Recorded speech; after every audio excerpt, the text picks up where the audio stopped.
Hello everyone, welcome to LK academy. आशा रखता हूँ कि आपके घर पे सभी ठीक होंगे, हेल्दी होंगे और आप भी हेल्दी होंगे और आपकी पढ़ाई कर रहे होंगे ठीक से। चलिए, so we have come to current affairs lecture number 35 और आज के लेक्चर की शुरुआत हम करेंगे एक कोट से जो कि है, your dream doesn't have an expiration date, take a deep breath and try again.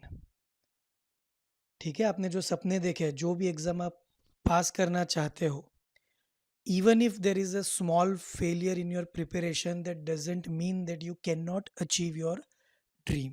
तो ये याद रखिए, अगर छोटे छोटे टॉपिक समझ नहीं आ रहे हैं, हो सकता है कि आप दिन में 10 टॉपिक प्रिपेयर कर रहे हो, उसमें से 4 आपको समझ नहीं आ रहे। So don't give up on small small things. जब आप छोटी छोटी चीज़ों को प्रिपेयर करोगे और जब 3 महीने बाद, 6 महीने बाद जब पीछे मुड़कर पूरा पिक्चर देखोगे, तो आपको पता चलेगा कि you have come a long way. छोटे छोटे करने आपने आपने बहुत सारे टॉपिक कवर कर लिए हैं। सो जो भी छोटे छोटे टॉपिक है जो एग्ज़ाम आप दे रहे हो, कम मार्क्स आ रहे, no issue, analyse yourself, get in touch with the respected faculties and move ahead. तो जो भी आपकी गलतियां हो रही है, जहाँ पे भी आपको दिक्कत आ रही है, get it resolved, don't give up on that. Try करना है, प्रैक्टिस करते रहना है, we can achieve everything. चलिए, इसी के साथ आज का हमारा लेक्चर स्टार्ट करेंगे। बहुत ही आसान सा और फैक्ट वाला पहला हमारा टॉपिक है, that is new height for mount Everest. अब माउंट एवरेस्ट कहाँ पड़ता है? 2 मिनट सोच के बताइए। नेपाल, चाइना, पाकिस्तान या इंडिया, चारों कंट्री में से कौन से कंट्री में माउंट एवरेस्ट होगा? देखिए, क्यों इतना सिंपल सा सवाल पूछ रहा हूँ, क्योंकि काफ़ी लोगों को अभी भी हमें यही लगता है कि हम इतने सालों से, बचपन से माउंट एवरेस्ट के बारे में सुनते आ रहे हैं, देखते आ रहे हैं, तो वो इंडिया में होगा। But that is not correct. Mount Everest जो है वो चाइना और नेपाल के बीच में है। और कौन उसको एडमिनिस्टर करता है? नेपाल उसको एडमिनिस्टर करता है। So Nepal and China have announced the revised height of Mount Everest as 8,848.86 meters. तो 0.86 मीटर्स से माउंट एवरेस्ट की जो हाइट है उसको रिवाइज किया गया है। इसके पहले की जो हाइट थी, जो कि इंडिया की तरफ से दी गई थी और जिसको ग्लोबली एक्सेप्ट किया गया था, वो हाइट क्या थी? 8,848 मीटर्स। ओके, आपको उसका जो यूनिट है वो भी खास याद रखना है। The new height is 86 centimetre more than the previous measurement. अब देखिए, यहाँ पे कंफ्यूज होने की ज़रूरत नहीं है, कोई भी एक फिगर याद रख लीजिए, या तो 86 सेंटीमीटर याद रखिए या 0.86 मीटर याद रखिए। फिर एग्जामिनर चाहे कोई भी यूनिट में आपको पूछे, आप इजीली उसको कन्वर्ट करके आपका आंसर आप सिलेक्ट कर सकते हो। और क्यों माउंट एवरेस्ट इतना इम्पोर्टेंट है? क्योंकि वो दुनिया का सबसे ऊंचा पर्वत शिखर है, सबसे ऊंचा पर्वत है। The new height of 8848.86 metres replaced the long associated 8848 meter height, which was as per a measurement carried out by the Survey of India in 1954। अब देखिए, उस टाइम नेपाल और इंडिया के रिलेशन ऐसे थे, इंडिया को नई नई इंडिपेंडेंस मिली थी, तो उस टाइम ये डिसाइड किया गया। नेपाल के पास एनीवे उस टाइम वैसी टेक्नोलॉजी नहीं थी या उतने रिसोर्सेज नहीं थे कि वो उसकी हाइट को मेजर कर सके। तो काफ़ी सारी मशक्क़त के बाद सर्वे ऑफ इंडिया को ये काम दिया गया और 1954 में सर्वे ऑफ इंडिया ने ये डिसाइड किया कि माउंट एवरेस्ट की हाइट क्या है? 8848 मीटर्स। अब चाइना और नेपाल को लगा कि अब हमारे पास रिसोर्सेज है, और क्योंकि इंडिया के साथ अभी रिलेशन अच्छे नहीं चल रहे हैं, तो अगर हम सही हाइट अगर बताते हैं दुनिया को, so that will be a delightful for our country people. Nepal और चाइना के लोगों को लगेगा कि हाँ, ये हमारे यहाँ पर्वत है, हमने इसकी हाइट को मेजर किया है, और बस इसी सोल पर्पस के साथ उसकी हाइट को रिवाइज किया गया है। The common declaration meant that the two countries have shared their long standing difference in opinion about the mountain's height. तो अब तक दोनों अलग अलग हाइट को मान रहे थे, चाइना उसकी हाइट क्या मान रहा था, 8844 metre claimed by China and 8847 metre claimed by Nepal. अब देखिए क्यों ये डबल हाइट आपको दी गई है, या दोनों में डिफरेंस क्यों दिया गया है। तो चाइना जो है वो चाइना रॉक हाइट को फॉलो करता था, और नेपाल जो है वो जब ठंडी की सीज़न में, सर्दियों की सीज़न में जब बर्फबारी होती थी एवरेस्ट पे, तो जितनी बर्फ जमती थी अप्रोक्सीमेट, उसके हिसाब से नेपाल स्नो हाइट फॉलो करता था। तो अब तक नेपाल अपनी बात पे अड़ा था और चाइना अपनी बात पे अड़ा था। अब दोनों ने अपने डिफरेंसेस को भुलाकर about the Mount Everest height एक कॉमन हाइट दुनिया के सामने रखी है।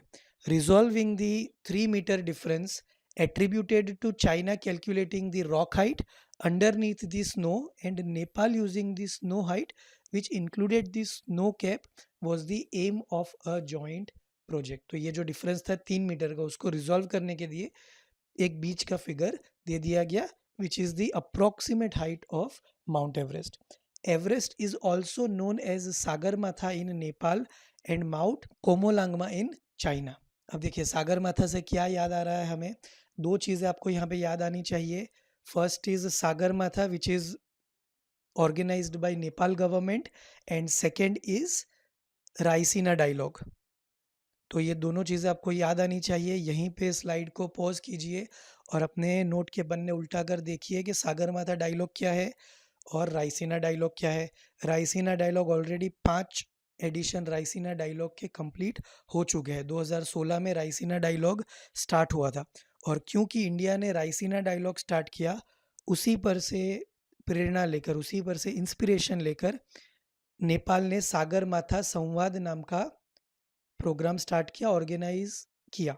ओके, और उसमें प्राइम मिनिस्टर मोदी को चीफ गेस्ट के तौर पर वहाँ पे बुलाया गया था, स्पेशल इनविटेशन इंडिया को दिया गया था। But after that corona happened. Okay, उसके बाद कोरोना आ गया। एक्चुअली अप्रैल में होने वाला था, बट मार्च से इंडिया में पूरी तरह से लॉकडाउन लग गया। तो ये दोनों डायलॉग आपको पता होने चाहिए। और इंडिया ने रायसीना डायलॉग का जो इंस्पिरेशन है वो कौन से कंट्री से लिया है, that is a homework question for you. आपको नीचे कमेंट सेक्शन में मुझे बताना है कि इंडिया ने इसकी इंस्पिरेशन किसके पास से ली थी। और बेसिकली जैसे नाम से ही पता चल रहा है, तो दुनिया भर के अलग अलग फील्ड के जो इंटेलेक्चुअल्स है, जो बौद्धिक लोग हैं, वो लोग आकर नेशनल या इंटरनेशनल इम्पोर्टेंस के जो इशू है, पॉलिटिकल, सोशल, इकोनॉमिकल, एकेडमी से रिलेटेड, एजुकेशन से रिलेटेड, वो सारी चीज़ों के ऊपर जो इश्यूज़ है, ऑनगोइंग इश्यूज़ है, उसको डिस्कस किया जाएगा और उसके पॉसिबल सॉल्यूशंस के बारे में बात की जाएगी। ओके, सो इंडिया ने अब तक सक्सेसफुली 5 एडिशन रायसीना डायलॉग के ऑर्गेनाइज कर चुका है। इंडिया के साथ और एक एजेंसी है, जब आप पढ़ोगे तो आपको उसका नाम भी याद आ जाएगा और वो पूरा टॉपिक एक बार रिवाइज हो जाएगा। The mountain lies on the border between Nepal and Tibet and the summit can be accessed from both sides। तो हम बचपन से पढ़ते आ रहे हैं कि पहली बार माउंट एवरेस्ट 2 लोगों ने चढ़ा था, शेरपा तेनसिंग और Edmund Hillary from New Zealand. Sherpa Tenzing from Nepal and Edmund Hillary from New Zealand. तो ये सारे नाम हमें ऑलरेडी पता है, तो माउंट एवरेस्ट हमारे लिए कोई नया टॉपिक नहीं है। It gets its English name from sir George Everest. तो जॉर्ज एवरेस्ट के नाम पर से माउंट एवरेस्ट उसका नाम मिला है। A colonial era geographer who served as the surveyor general of India in the mid 19th century. और उस टाइम पे इंडिया का काफ़ी इम्पैक्ट हुआ करता था नेपाल के रीजन पे। दैट्स वाई इंडिया के सर्वेयर जनरल का नाम दुनिया के हाईएस्ट पीक को दिया गया है। It was first scaled in 1953 by the Indian Nepalese Tenzing Norgay and New Zealander Edmund Hillary. First survey of Everest कब हुआ? So first effort was carried out by 1847 by a team led by Andrew Waugh, surveyor general of India. The survey was based on trigonometric calculation and is known as the Great Trigonometric Survey of India. The team discovered that peak 15, उस time पे उसको mount Everest नहीं कहा जाता था, उस time पे उसको पीक 15 के नाम से जाना जाता था। और उस टाइम पे ये भी डाउट है, उस टाइम पे हमारे पास आज के जितना एडवांस्ड टेक्नोलॉजी नहीं थी, तो उस टाइम पे ये भी माना जाता था कि माउंट एवरेस्ट सबसे हाईएस्ट पीक नहीं है। So the team discovered that Peak 15, as Mount Everest was referred to then, was the highest mountain, contrary to the then prevailing belief that Mount Kanchenjunga was the highest peak. तो उस time पे mount Kanchenjunga को सबसे ऊंचा पर्वत माना जाता था. आज का अगर रैंकिंग में आपको बता दूं तो आज का रैंकिंग क्या है? पहले नंबर पर है माउंट एवरेस्ट, सेकंड नंबर पर है Mount K2 and then third number पर है माउंट कंचनजंगा. और उसकी रिलेटेड जो हाइट है वो आपको आपके स्क्रीन पर दिख रही है. तो ये चीज़ें आपको याद रखनी है. नेक्स्ट जो हमारा टॉपिक है that is related to science and technology, और वो है इज़राइल का मून मिशन. तो इज़राइल ने डिसाइड किया है कि उसको मून पर अपना एक मिशन वो भेजेगा बाय 2024. देखिए 2024 में काफ़ी सारे और मिशन भी जा रहे हैं अलग अलग कंट्रीज़ के आने वाले 2-3 सालों में. और इज़राइल का जो मून मिशन है उसको नाम दिया गया है बेयरशीट 2. तो बेयरशीट 2 क्यों नाम दिया गया है? इसका क्या मतलब होगा कि बेयरशीट 1 जो होगा वो फेलियर रहा होगा. So recently Israel launched the Beresheet 2 project aimed at landing at an unmanned craft on the moon in 2024. Earlier, Israel's Beresheet probe crash landed on the moon. तो वो मून की सरफेस पर नहीं पहुंच पाया था और वो वहीं पे क्रैश लैंड हो गया था. आज इजराइल से लेकर हम 2-3 न्यूज़ और पढ़ेंगे तो ज़रा ध्यान दीजिएगा. बैकग्राउंड क्या है इसका? So the Beresheet probe was a private mission to the moon by Israeli non-profit spatial organization. Beresheet is Hebrew means Genesis. तो जेनेसिस का अगर मोटा मोटा हिंदी अनुवाद अगर हम कर ले या गुजराती अनुवाद हम कर ले तो उसका जेनेसिस का मतलब क्या हो गया? उत्पत्ति. अगर किसी चीज़ की शुरुआत कहाँ से हो रही है वो अगर जानना है तो उसको जेनेसिस कहा जाएगा. It was successfully launched in February 2019. Board of Falcon 9 rocket from Cape Canaveral, USA, and arrived in a lunar orbit in April 2019. It suffered an engine failure as it prepared to land and crashed abruptly on the surface of the moon. Right जैसे हम कुछ ही kilometre की दूरी पर, जैसे हमारा Chandrayaan 2 contact हम खो बैठे थे एंड दैट्स वाई हम सॉफ्ट लैंडिंग वहाँ पे नहीं करवा पाए on the far side of the moon. जो अंधेरी साइड है मून की वहाँ पे हम उसकी सॉफ्ट लैंडिंग नहीं करवा पाए. And now ISRO is preparing for Chandrayaan 3 जो कि आने वाले 6-7 महीनों में most probably in the second half of 2021 उसको अगेन लॉन्च किया जाएगा. क्योंकि अब इसरो को पहले जितनी मेहनत नहीं करनी है, पूरा रिसर्च ऑलरेडी है, इसके लिए अब इस बार कम टाइम लगेगा. बेयरशीट 2 क्या है? तो बेसिकली इसका ऑब्जेक्टिव क्या था? Conducting experiments and collecting data on behalf of a school students. Structure क्या है? So it will involve launching 2 landing craft and an orbiter that would circle the moon for years. तो आने वाले सालों में मून की जो भी कंडीशन है उसको मेजर किया जा सके, इसके लिए ऑर्बिटर में वहाँ पे भेजा जाएगा. कॉस्ट क्या होगा? सो it will cost around $100 million raised from international partnerships and donors. अब देखिए इसके सामने हमारा जो चंद्रयान 2 था वो कितना इकोनॉमिकल सल्यूशन था to reach the moon. And that's why ISRO का जो सक्सेस रेट है वो सबसे ज़्यादा है in the entire world. Significance क्या होगा? सो जब भी कोई कंट्री स्पेस में पहुंचेगी तो उसका सिग्निफिकेंस आने वाले समय के लिए अच्छा ही होगा. Israel could become the fourth nation to land a spacecraft on the moon after USA and the former Soviet Union and China. तो अब तक 3 लोग पहुंच चुके हैं, इंडिया चौथा था अगर हम सॉफ्ट लैंडिंग करवा पाते. अदर मिशंस टू मून जैसे कि मैंने आपको बताया. So India has planned a new moon mission named Chandrayaan 3. It is likely to be launched in early 2021. Actually plan था अर्ली 2021 बट क्योंकि कोविड की वजह से काफ़ी सारी सिचुएशन बदल चुकी है तो इसमें 3-4 महीनों का डिले हो सकता है प्रोबेबली. और वो जून या जून के बाद वाला जो 2021 के महीने हैं उसमें उसको लॉन्च किया जाएगा. It will be a mission repeat of Chandrayaan 2 and will include a lander and rover similar to that of Chandrayaan 2 but will not have an orbiter, क्योंकि ऑर्बिटर तो हमने सक्सेसफुली मून की ऑर्बिट में already place कर दिया है, तो अब ऑर्बिटर का खर्चा करने की हमें ज़रूरत नहीं है. Chandrayaan 2 failed, which crushed India's dream to become the first nation to successfully touch down on the lunar surface in its maiden attempt. तो हम काफ़ी छोटे मार्जिन से, ओके, काफ़ी छोटे मार्जिन से हमको ये फेलियर मिली थी. And that's why ISRO is ambitious कि अब हम सफल ही होंगे इन 2021. The United Arab Emirates has decided to send an unmanned spacecraft to the moon by 2024. Again यहाँ पे पॉज कीजिए, और हम ऑलरेडी देख चुके हैं कि उसके अनमैन्ड मिशन का नाम क्या होगा. यूएई का मार्स मिशन भी हमने कवर कर लिया है, तो वो दोनों ही चीज़ यूएई के साथ रिलेटेड है, और यूएई फर्स्ट कंट्री है from the Arab region, and that's why it is important from the exam point of view. तो उसको एक बार रिवाइज कर लीजिए. Artemis is a crewed space flight. Crewed का मतलब है जिसके साथ लोगों को भेजा जाएगा, इंसानों को भेजा जाएगा. Artemis is a crewed space flight programme of the National Aeronautics and Space Administration, that is NASA, that has the goal of landing the first woman and the next man on the moon, specifically at the lunar south pole region by 2024. We are sending the unmanned mission to lunar surface. US से ये try कर रहा है कि mind mission को भेजा जाएगा to the lunar surface by 2024. और जो यूएस का पहला मून मिशन था उसका नाम we already know, Apollo, right. तो ये सारी चीज़ें आपको याद रखनी है.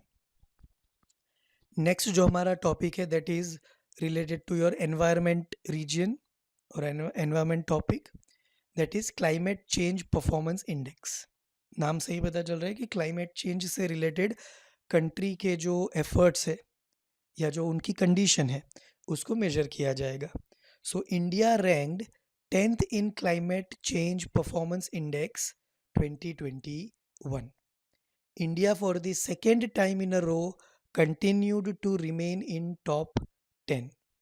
तो पिछले बार हम 9th पोजीशन पे थे, इस बार भी हमने टॉप 10 में अपनी जगह बना के रखी है, बट ऑन एक पोजीशन हम पीछे गए हैं. So last year India had been ranked at the 9th position, right. So ये चार्ट है पिछले साल का और इस साल का.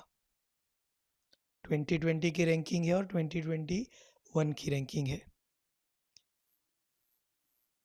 तो देखिए, no country performs well enough in all 4 categories to achieve perfect score on performance index, and that's why पहले 3 जो प्लेसेस है वो किसी कंट्री को नहीं दिए गए हैं. 1, 2 एंड 3 इज ब्लैंक.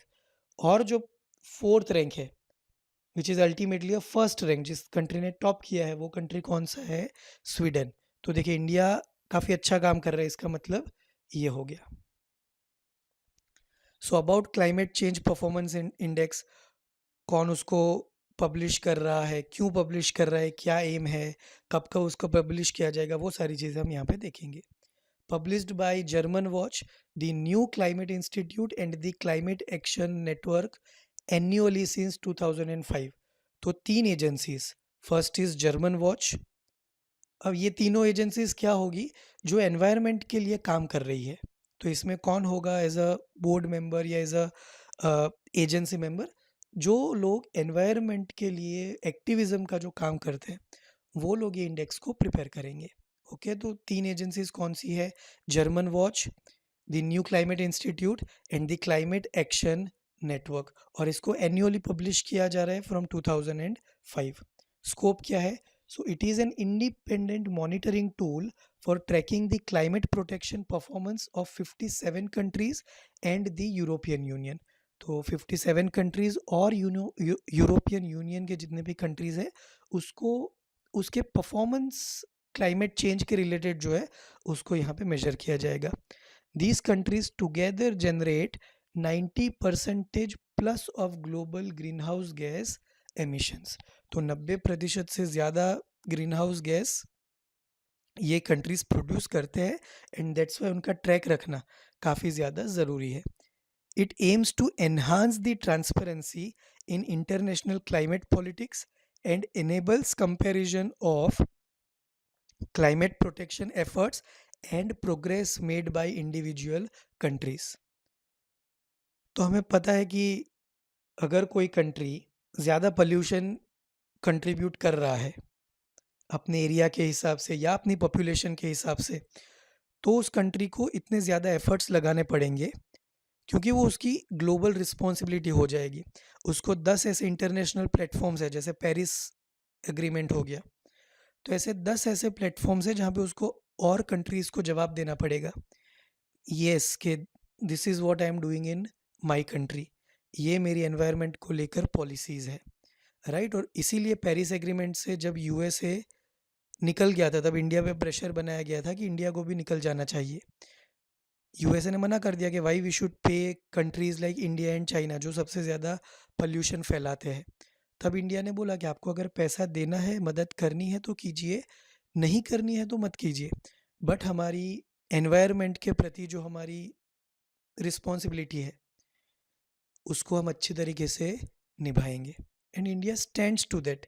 ठीक है, हमारी ग्रीन जो पॉलिसी है वो काफ़ी अच्छी है कि एट अ टाइम हमारे जो फॉरेस्ट कवर है वो साल दर साल बढ़ता जा रहा है, राइट। जो बाई एनुअल रिपोर्ट है 2019 में हमने देखी थी, अब 2021 में हमें वापस वो चीज़ देखने को मिलेगी, राइट। तो संसद जब किसी प्रोजेक्ट को परमिशन देगी, अगर किसी को भी लगता है कि ये प्रोजेक्ट ठीक नहीं है, तो you can straight away go to court. NGT, National Green Tribunal बनाया गया है, तो अगर एनजीटी का अप्रूवल नहीं होगा, एनजीटी अगर ग्रीन नोट नहीं देता है या ग्रीन सिग्नल नहीं देता है, so government can not go ahead with the XYZ project. उसमें से चाहे कितना भी पैसा बर्बाद हो रहा हो, जब तक अगर गवर्नमेंट को लगेगा या कोर्ट को लगेगा, हाई कोर्ट चाहे सुप्रीम कोर्ट, कि इससे एनवायरनमेंट को तकलीफ हो रही है, एनवायरनमेंट को नुकसान पहुंच रहा है, तो वहाँ पे वो प्रोजेक्ट को अटका दिया जाएगा। आरए फॉरेस्ट का जो इशू हुआ था लास्ट ईयर इन 2019, वो हम सबको याद ही है कि पूरी गवर्नमेंट और कॉमन पब्लिक सामने आ गए थे कि मेट्रो शेड बनाने के लिए मुंबई का एक एरिया है, सो इट वाज अ राष्ट्रीय उद्यान, ठीक है। तो कॉमन पीपल सामने आ गए थे कि this is the heritage for this city, और इसको अब मेट्रो शेड बनाने के लिए कट नहीं कर सकते। गवर्नमेंट ने काफ़ी सारी दलीलें दी उसके फेवर में, but at the end supreme court ने उसके काम को अटका दिया था, राइट। क्राइटेरिया क्या है सीसीपीआई के लिए? So the CCPI looks at 4 categories with 14 indicators. पहली है category greenhouse gas emission, जो कि कवर करती है 40% of the overall score. Then second is renewable energy, energy use and climate policy. तो देखिए इंडिया ने बेसिकली 2 सेक्टर में अच्छा परफॉर्म किया है, climate policy and renewable energy. Okay, हमें पता है कि इंडिया कितना ज़ोर दे रहा है, जो नई गवर्नमेंट है वो सोलर एनर्जी और विंड एनर्जी पे कितना ज़्यादा ज़ोर दे रही है। तो that is a clean energy के टुवर्ड्स हम बढ़ रहे हैं, और हमारे लिए तो ये ज़रूरी भी है कि इतनी पॉपुलेशन में हम क्लीन एनर्जी को यूज़ करें। So top 3 ranks for empty as no country had met the criteria to get placed high enough on the index. तो पहले 3 स्थानों को खाली रखा गया है। Only 2 G20 nations, the United Kingdom and India, are among the high rankers in CCPI 2021, which covers the year 2020. 6 other G20 nations, including USA, Canada, South Korea, Russia, Australia, and Saudi Arabia, are ranked at the bottom of the index. देखिए ये सारे developed countries हैं, तो इसका मतलब क्या हुआ कि डेवलप्ड कंट्रीज़ इंडस्ट्रियलाइजेशन के इतने झुकाव है उनका इंडस्ट्रियलाइजेशन की तरफ, औद्योगिकीकरण की तरफ उनका इतना झुकाव है कि वो क्लाइमेट को लेकर अभी भी सीरियस नहीं है, गंभीर रूप से पॉलिसीज़ प्रिपेयर नहीं कर रहे हैं। This is the second time in a row that USA ranked last, which is the largest historical polluter in is ranked at the bottom. अब आने वाले समय में हो सकता है कि इसको यूएसए के रैंकिंग में चेंजेस देखने को मिले। ट्रंप जब प्रेसिडेंट थे तो ट्रंप ने तो ऑलरेडी बोल दिया था कि पोल्यूशन जैसी या ग्लोबल वार्मिंग जैसी कोई चीज़ नहीं है, it's a fake idea. But अब जो सेंसिबल गवर्नमेंट आएगी वहाँ पे, तो दुनिया के बाकी नेशन ये आशा लगा रहे हैं कि वो एनवायरनमेंट की तरफ ध्यान देंगे। और जो बाइडेन ने ऑलरेडी बोल दिया है कि अगर वो प्रेसिडेंट बनते हैं, which is now confirmed, okay, कल ही सारे स्टेट्स का फाइनल रिजल्ट आ गया है और उनको प्रेसिडेंशियल इलेक्शन के विजेता घोषित कर दिया गया है। तो उन्होंने ऑलरेडी चुनाव से पहले ये बोल दिया था, प्रेसिडेंशियल इलेक्शन से पहले बोला था कि अगर जो बाइडेन प्रेसिडेंट बनते हैं तो यूएसए पेरिस एग्रीमेंट को दोबारा ज्वाइन करेगा ऑन दी अर्लियर कंडीशंस। जो पहले स्टेज था बिफोर 2018, उसी कंडीशंस पे वापस उसको ज्वाइन कर लिया जाएगा। तो वो समाचार भी आने वाले कुछ महीनों में हमें पता चलेंगे। China, which is the biggest current emitter of greenhouse gases, is ranked at the 33rd position on the CCBI 2020 first report. तो ये चीज़ आपको याद रखनी है। सारे जो मेजर कंट्रीज थे इंक्लूडेड इसमें, उसके रैंकिंग हमने देख लिए और टॉप 10 की रैंकिंग ऑलरेडी मैंने आपको स्क्रीन के ऊपर दिखा दी है। तो G20 में से सिर्फ दो ही नेशन है, UK and India. UK is on number 5 and India ranked number 10।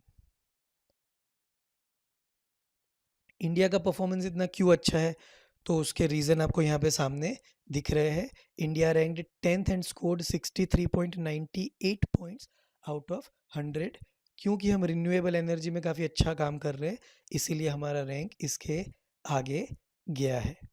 Okay, so these are some extra details, just उसको एक बार रीड कर लीजिए टू अंडरस्टैंड दी टॉपिक। और ये हमारी क्लाइमेट पॉलिसी। पोल्यूशन को कम करने के लिए हमने 102 शहरों में प्रोग्राम्स चला के रखे हैं कि किस तरीके से पोल्यूशन को कम किया जाए, किस तरीके से जो फॉरेस्ट कवर है, ग्रीन कवर है, उसको बढ़ाया जाए। तो ये सारे एफर्ट्स की वजह से पिछले 4-5 सालों में हमारा जो रैंक है वो साल दर साल बढ़ता ही गया है। नेक्स्ट जो हमारा टॉपिक है वो रिलेटेड है इंटरनेशनल रिलेशंस के साथ, और वो है आसियान के जो कंट्रीज़ है, और एक्चुअली आसियान प्लस के जो कंट्रीज़ है, ASEAN is a different group and ASEAN plus में कुछ और ग्रुप्स जुड़े हुए हैं। सो आसियान प्लस के डिफेंस मिनिस्टर की ऑनलाइन मीट हुई। So recently India's defence minister attended the 14th ASEAN defence ministers meeting plus organised online at Hanoi Vietnam. तो इस बार जो होस्ट था, इस बार जो चेयरमैन है आसियान प्लस का, वो कौन है? वियतनाम। और उसी लिए हनोई वियतनाम से इसको ऑर्गेनाइज किया गया, but due to the current covid situation online इसको अटेंड किया गया। It marked the 10th anniversary of ADMM plus, the association of South Asian nations, that is known as ASEAN, is a regional organization which was established to promote political and social stability amid rising tensions among the Asia Pacific's post-colonial states। तो जितने भी India के south east में जितने भी Nations है, वैसे 10 countries को मिलाकर आपका बना है आसियान। तो अगर ADMM के बारे में आपको पूछा जाए तो वो 10 कंट्री कौन से होंगे? म्यांमार, लाओ PDR, Cambodia, Philippines, Indonesia, Vietnam, Brunei, Thailand, Malaysia and Singapore. और ADMM प्लस में कौन से मेंबर होंगे?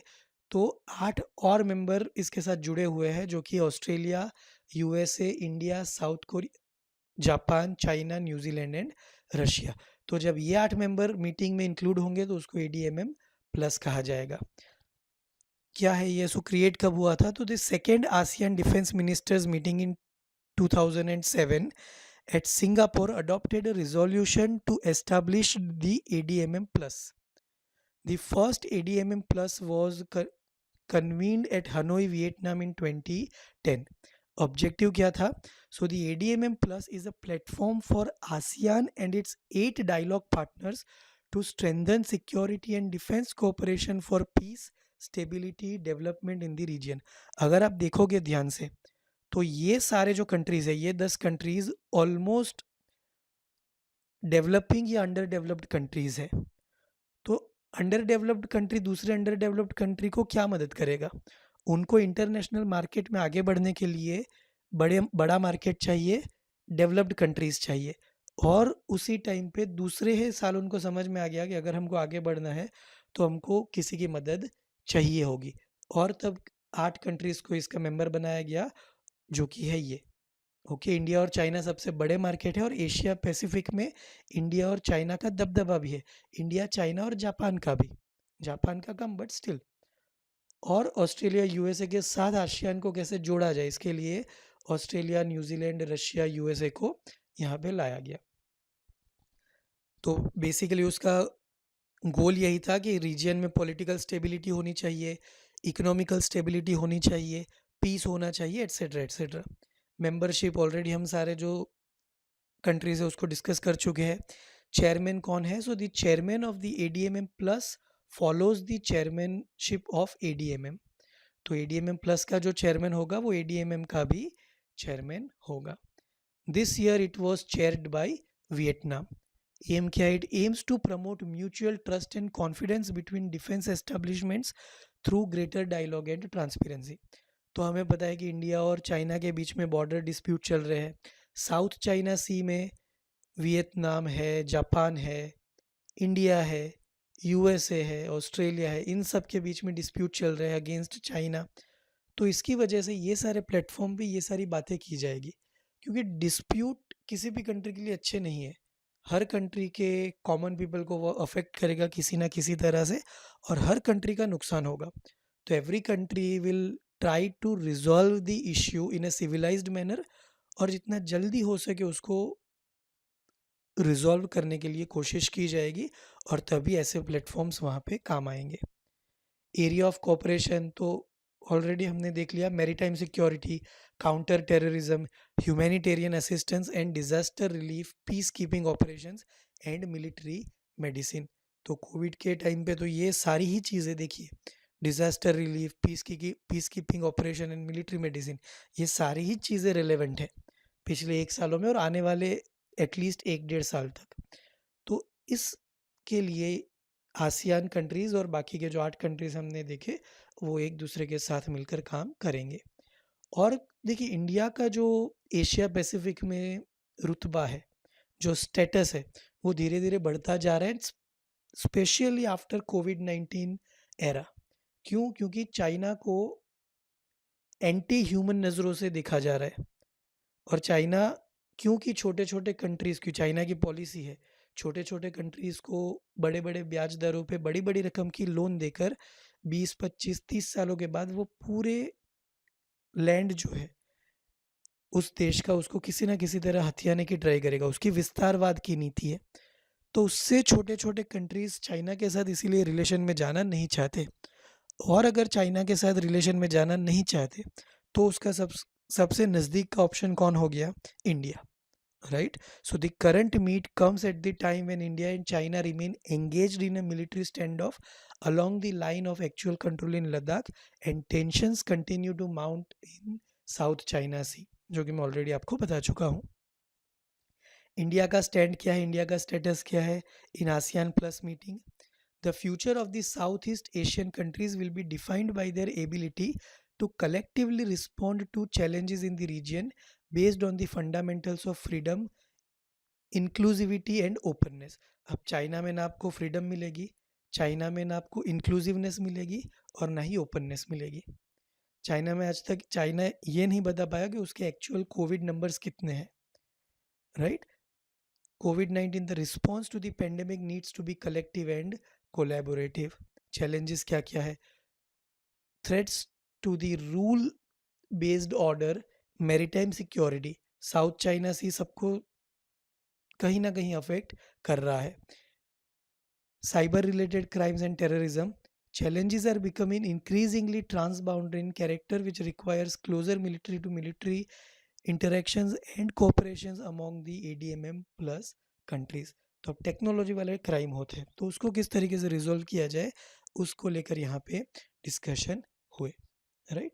और काफ़ी सारी इंडिया के तो काफ़ी सारे कंट्रीज़ के साथ मैरीटाइम और मिलिट्री एक्सरसाइज होती रहती है। सो एक एग्जांपल है उसका Maitri. We already have that list, just उसको एक बार रिवाइज कर लीजिए। मैत्री which is an annual training event that is conducted in India and Thailand alternatively since 2006. Indonesia के साथ हमारे रिलेशन है। ऐसे काफ़ी सारे कंट्रीज़ हैं जिसके साथ हमारे मैरीटाइम और एयरफोर्स और military relation, military joint exercise हमारी साल दर साल या बाई एन्युअली होती रहती है। नेक्स्ट जो टॉपिक है that is human rights day, जो कि आपको पॉलिटी में भी पूछा जा सकता है और करंट अफेयर्स के तौर पर भी पूछा जा सकता है। और ये क्यों सिग्निफिकेंट है? देखिए, इंडिया पिछले 1 डेढ़ साल से काफ़ी ह्यूमन राइट्स इशू का फेस कर रहा है अलग अलग स्टेट्स में, नेशनल लेवल पर। उसको इंटरनेशनल लेवल पे कहीं कहीं सपोर्ट भी मिला है और काफ़ी सारे कंट्रीज़ ने क्रिटिसाइज़ भी किया है। पहले कश्मीर वाला जो इशू हुआ, उसके बाद CAA लाया गया, NRC की बात चल रही है, रोहिंग्या मुसलमान की बात चल रही है। इंडिया ने मना कर दिया कि we will not accept illegal Rohingya मुसलमान्स, तो उसकी बात चल रही है। इलीगल माइग्रेंट्स को तो इंडिया ने मना ही कर दिया है कि आपको अगर आना है इंडिया में तो लीगली आओ, बट हमारी प्रायोरिटी होगी हमारी बॉर्डर्स को हम सिक्योर करें। उसके बाद अभी फार्मर्स इशू चल रहा है। तो इन सारी चीज़ों को लेकर फार्मर इशू भी इंटरनेशनल लेवल पे पहुंच गया। अगर आपको पता हो तो यूके की पार्लियामेंट में भी फार्मर इशू डिस्कस किया गया, कैनेडियन पार्लियामेंट में भी ये इशू डिस्कस किया गया। तो ये धीरे धीरे इंटरनेशनल वर्ल्ड में ये माहौल बनता जा रहा है कि इंडियन जो गवर्नमेंट है वो एक पर्टिकुलर माइनॉरिटी को लेकर कुछ ज़्यादा ही सख्त है। और हमारी गवर्नमेंट ये काफ़ी प्रूव कर रही है कि ऐसा नहीं है। तो उसी का सिग्निफिकेंस आपको सोचना है कि क्या सही है, क्या गलत है, and what is your opinion. So Human Rights Day is observed every year on 10th of December, the day the United Nations General Assembly adopted in 1948 the Universal Declaration of Human Rights। तो UDHR को 10th दिसंबर 1948 को adopt किया गया था, घोषणा पत्र। ठीक है, ये कोई संधि नहीं है, कोई ट्रीटी नहीं है जिस पर कंट्रीज ने साइन किए हो या कंट्री लीगली बाउंड हो उसको फॉलो करने के लिए। इट्स अ डिक्लेरेशन, घोषणा पत्र है। आपको फॉलो करना है फॉलो कीजिए, नहीं फॉलो करना है मत फॉलो कीजिए। जैसे हमारे संविधान में मार्गदर्शक सिद्धांत है, राइट, तो उसी के तर्ज पर ये universal declaration of human rights आप सोच सकते हो। The UDHR established a set of common basic values both with regards to the view of human beings and to the relationship between the state and the individual। और 2020 की theme क्या थी? Recover better, stand up for human rights. तो ये theme आपको याद रखनी है। These are the rights inherent to all human beings regardless of everything जो आपको दिया हुआ है, race, sex, nationality, ethnicity, language, religion और any other status. This include the right to life and liberty, freedom from slavery and torture, freedom of opinion and expression, the right to work and education and many more। तो जो भी human being है उसको basic जो human right है, freedom to eat, freedom to speak, right, freedom to education, freedom to food, ये सारे rights, basic human rights उसको होने चाहिए।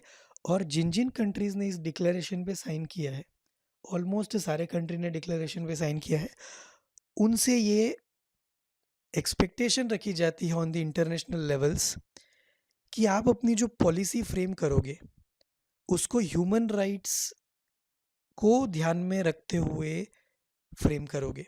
आपको ये देखना है कि अगर मैं कोई XYZ रूल अगर बना रहा हूँ, कोई एक्ट अगर बना रहा हूँ, तो उससे कोई भी माइनॉरिटी के या कोई भी रेस, सेक्स या XYZ व्यक्ति के ह्यूमन राइट्स को मैं नुकसान नहीं पहुंचा रहा हूं। ये हर कंट्री को, हर स्टेट को ध्यान में रखना होगा। Nelson Mandela had stated to deny people their human rights is to challenge their very humanity.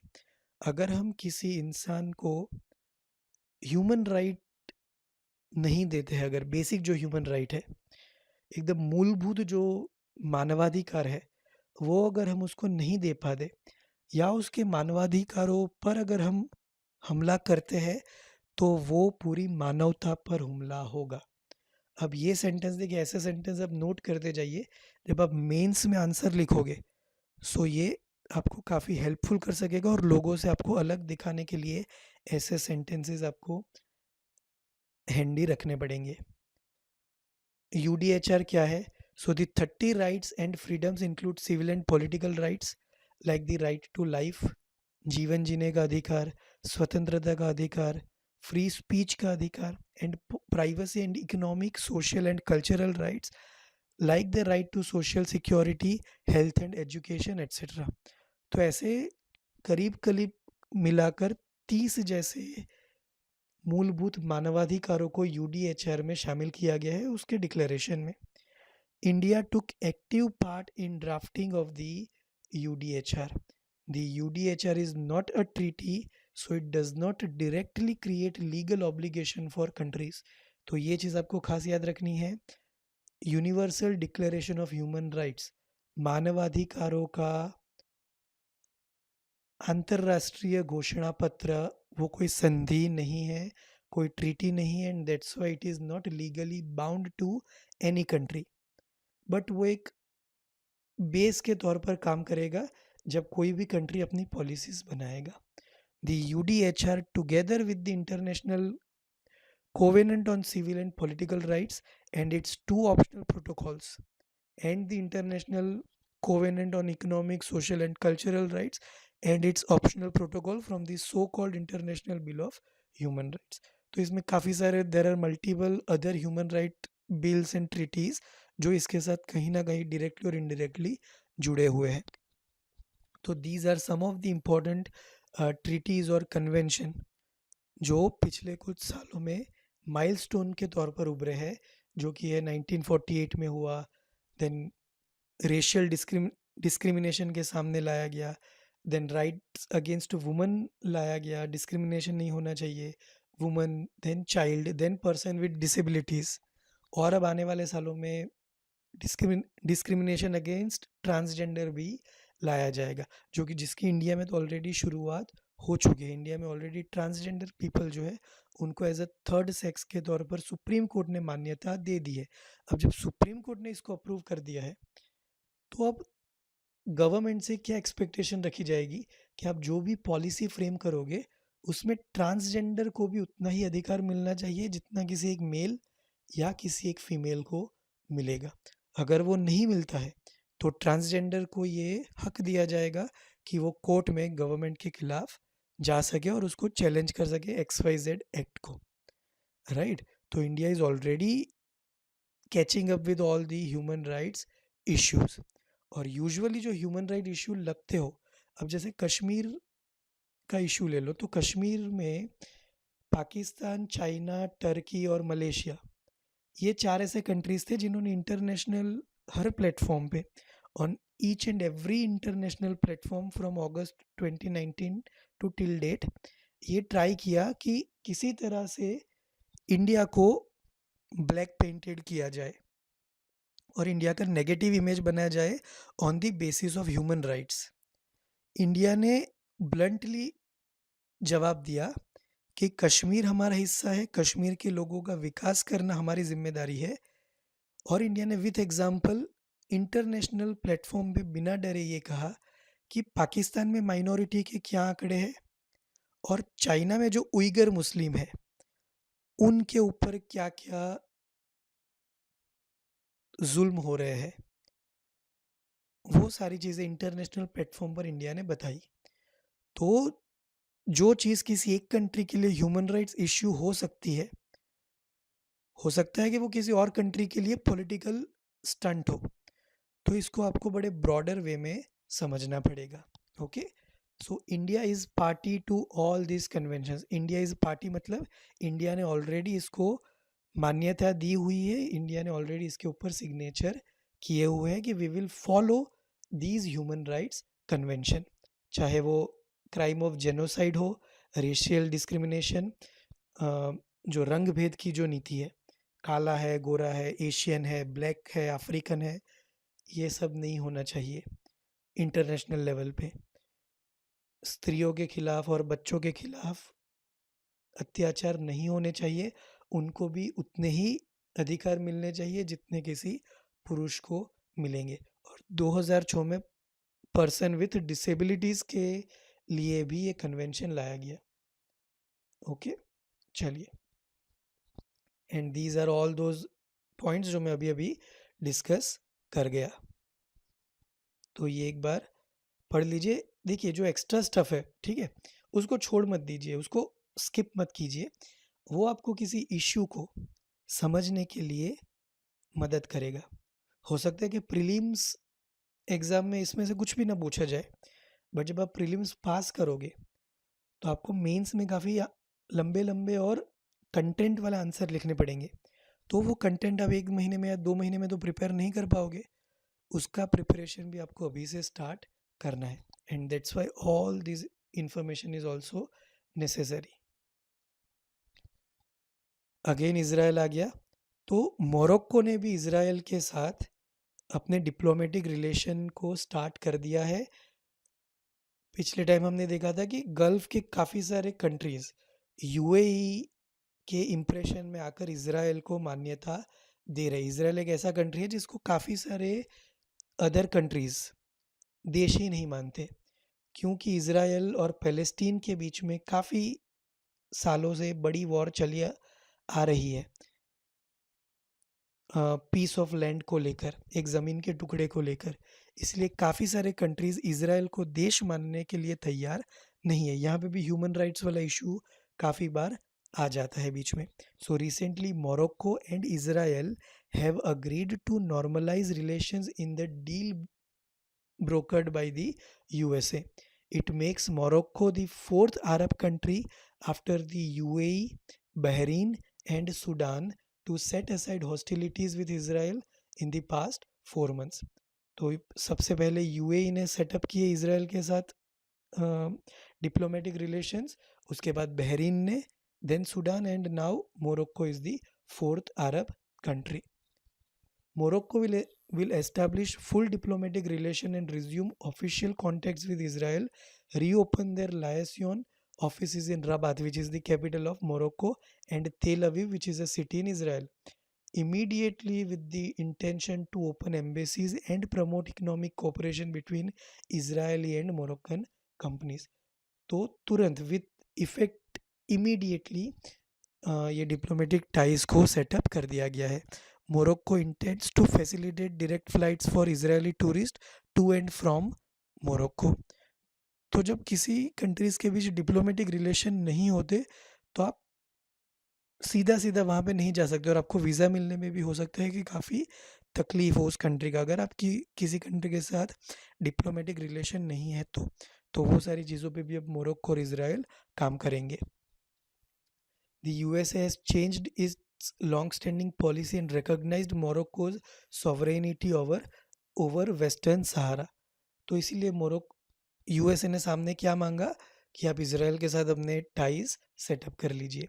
Since 2007 the UN Security Council, of which the USA is a veto-capable permanent member, has called on Morocco and the Polisario to engage in negotiations without preconditions to reach a mutually acceptable political solution which will provide the self-determination of the people of Western Sahara.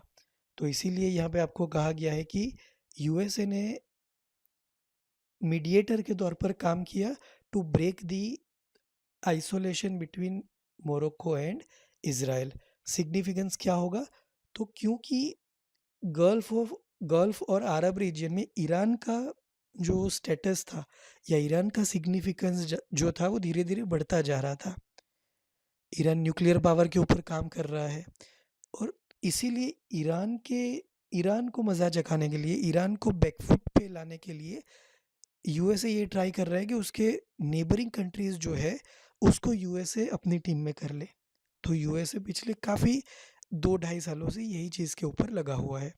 The USA is putting in efforts to present a united front against Iran and minimize Tehran's regional influence. क्योंकि Iran deal को USA already खारिज कर चुका है. Iran ने भी धमकी दे दी है कि अगर यूएसए ईरान डील को फॉलो नहीं करता तो we will also start researching on our nuclear powers. So this step is considered as a sovereign move and will contribute to strengthening the common quest for stability, prosperity and long lasting peace in the region. और अब तक 4 अरब countries में जुड़ चुके हैं. Reaction, काफ़ी सारे negative reaction हमें देखने को मिले. So Palestinians have been critical of the normalisation deals, saying Arab countries have set back the cause of peace by abandoning a long-standing demand of Israel giving up land for a Palestinian state before it can receive recognition. अब देखिए India का stand क्या है. तो India के Palestine और Israel दोनों के साथ रिलेशन अच्छे हैं और इंडिया ने दोनों कंट्रीज को ये भरोसा दिलाया है कि इंडिया म्यूचुअली आपका जो इशू है उसको रिजॉल्व करने के लिए मदद करेगा. इवन इंडिया मीडिएटर के तौर पर भी काम करने के लिए तैयार है अगर पैलेस्टीन और इजराइल के बीच का जो विवाद है वो खत्म होता है तो. Egypt and the UAE have welcomed Morocco's decision. Egypt and Israel signed a peace treaty in 1979, right. तो पैलेस्टीनियन और पाकिस्तान या चीन जैसे जो कंट्रीज़ है उनको छोड़कर ऑलमोस्ट बाकी सब ने इसको वेलकम मूव बताया है. तो ये था आपका आज का लेक्चर. होमवर्क में मैं आपको 3 इजी टॉपिक्स दे रहा हूँ. पहला आपने पिछले कुछ 2-3 दिनों से सुना होगा new parliament building of India. अब देखिए पहले टॉपिक में आपको सारी चीज़ें जाननी है करंट पार्लियामेंट बिल्डिंग के बारे में और नया पार्लियामेंट कैसा होगा, क्या ज़रूरत थी, वो सारी चीज़ें आपको उसमें कवर कर लेनी है. फैक्चुअल चीज़ें हैं, नंबर्स है 2-3, वो आपको सिर्फ याद रख लेने हैं, नथिंग एल्स. समझने की उसमें कोई बात नहीं है. Next is Havana syndrome. ये थोड़ा अलग सा टॉपिक है. अगर इसमें कोई डाउट है तो just reach out to me and I will explain to you. Third is Nobel prize 2020. We have already seen our previous lectures. उसको एक बार आपको रिवाइज करना है. तो ये 3 टॉपिक मैं आपको होमवर्क में दे रहा हूँ. अगर कोई डाउट है तो मुझे बताइए. Till then stay home, stay safe. Thank you.